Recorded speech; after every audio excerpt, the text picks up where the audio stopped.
OUSU campaigning season is upon us. I'm here at Worcester College to find out about the elections that seem to generate perhaps the most negative response from students out of any election in Oxford.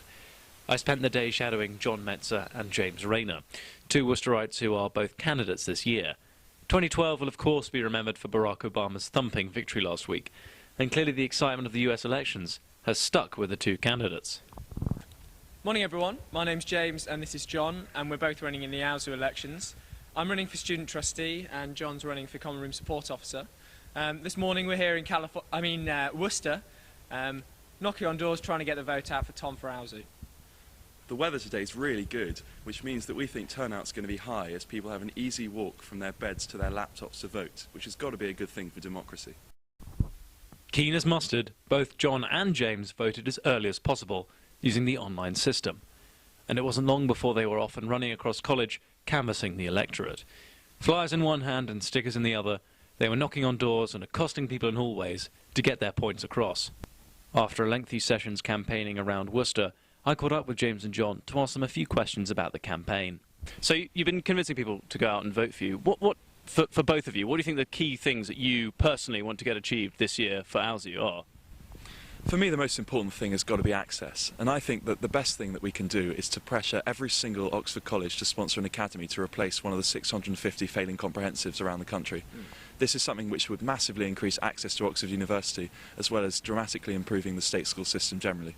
Okay, so it's access for John. What about you, James?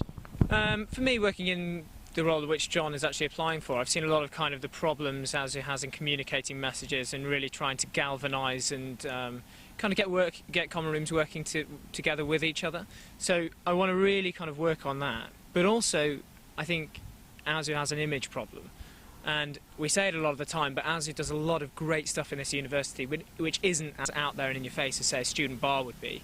But I really want to get that communicated, and I want to galvanise the society and galvanise the people who work in OUSU to really achieve that. Having glanced at Team Westbury's manifesto, certainly access and communication are both listed as their sort of top 6 or so priorities.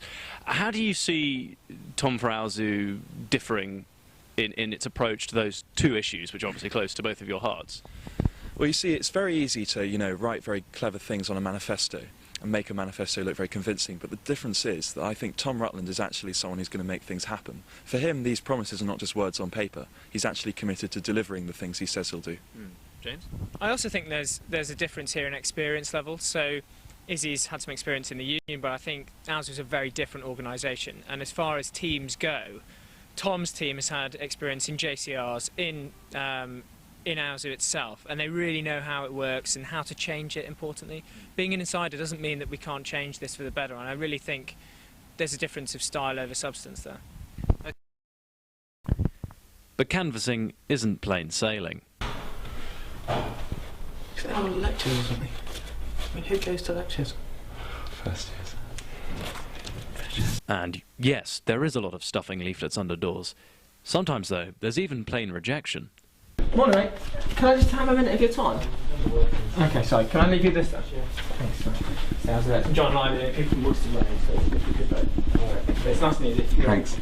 I don't know if you've seen the tab today online. There's a rather cutting article saying there are a list of things you should be doing and not voting in OUSU because nobody cares.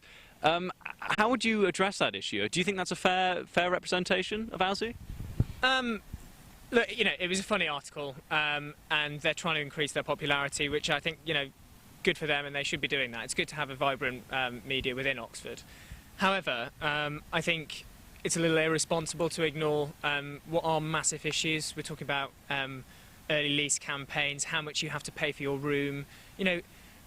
They are serious issues. The NUS demo, I could go on, but I don't want to waste the time here. And perhaps it was a little flippant to detract from what a lot of people are quite passionate about and what affects every single member of this university. The real issue for me, certainly, is the question seems to be asked is what can OUSU do which JCR committees can't do, to the point where why does OUSU even exist? What's its role? What is happening in OUSU? Well, it's definitely true that Oxford's a different kind of university to other universities because we've got that devolved collegiate structure.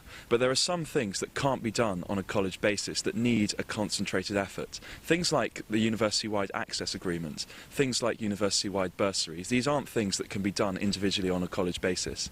So these are things where OUSU is really very important. Despite John's enthusiasm, the docs weren't interested.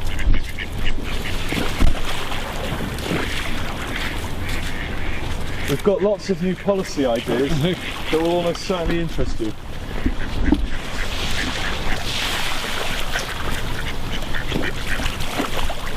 Tom for OUSU.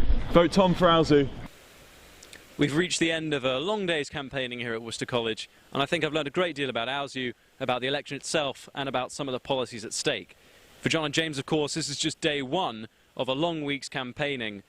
Hopefully we'll be catching up with the results as they come in on Thursday evening to see exactly how it all unfolded.